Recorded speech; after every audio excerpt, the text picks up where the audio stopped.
नमस्कार विद्यार्थी मित्रांनो, मुक्त मंचाच्या माध्यमातून विद्यार्थ्याचा बौद्धिक विकास या नवोपक्रमाच्या चर्चासत्र मालिकेमध्ये मी पुन्हा एकदा तुमचं हार्दिक स्वागत करतो। विद्यार्थी मित्रांनो, बघा, आपण आपल्या शालेय स्तरावर नवोपक्रमाच्या माध्यमातून विविध प्रकारे नवनवीन कार्यक्रम, सहशालेय कार्यक्रम आयोजित करत असतो। या शैक्षणिक वर्षामध्ये प्रामुख्याने आपण सर्वांनी बघितलं की आपण विद्यार्थ्यांचा बौद्धिक विकास करण्यासाठी कोणकोणत्या प्रकारचे कृती कार्यक्रम आपल्याला राबवता येतील यासारखे विविध प्रकारचे कृती कार्यक्रम आपण आपल्या शालेय संस्थेमध्ये घेतले। त्यामध्ये बघा, सर्वात प्रथम आपण काय घेतलं, माझा विचार माझ्या शब्दामध्ये हा एक कृती कार्यक्रम आपण घेतला।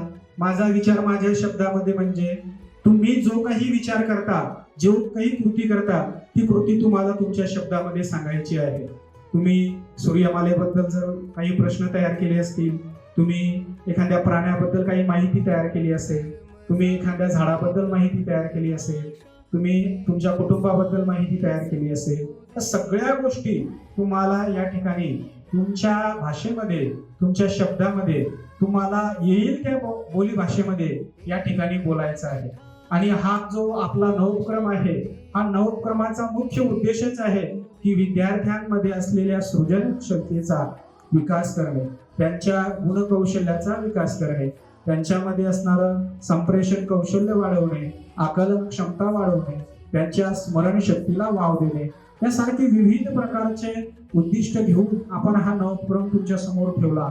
आणि खरोखर या ठिकाणी बघा, या नवोपक्रमाच्या माध्यमातून आपण जे कृती कार्यक्रम ठरवलेले होते, पुस्तके नको, बुके नको, पुस्तके हवी, माझा विचार माझा शब्द, कोण होणार प्रश्नवीर, चला करूया प्रश्नांची इमारत, वादविवाद स्पर्धा, मोबाईल शास्त्री मर्दा, यासारखे छोटे छोटे कार्यक्रम, छोटे छोटे कृती कार्यक्रम आपण या ठिकाणी घेतले।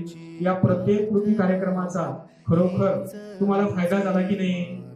अरे फायदा झाला की नाही? तुम्हाला फायदा झाला, बरोबर आहे।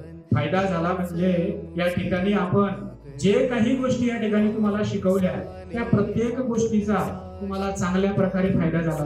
काय काय फायदा झाला? तुमचा आत्मविश्वास वाढला, तुमच्यामध्ये सृजन क्षमता वाढली, तुम्ही विचार करायला शिकले, तुम्ही तुमचं जे बोलणं आहे, तुमचं जे म्हणणं आहे ते भाषेमध्ये मांडायला शिकले। सर्वप्रथम तुम्हाला स्टेजवर यायला भीती वाटत होती, ती आता वाटायला लागली नाही। तुम्ही आता कोणताही विद्यार्थी केव्हाही उठवला तर तो स्टेजवर येतो, चांगल्या प्रकारे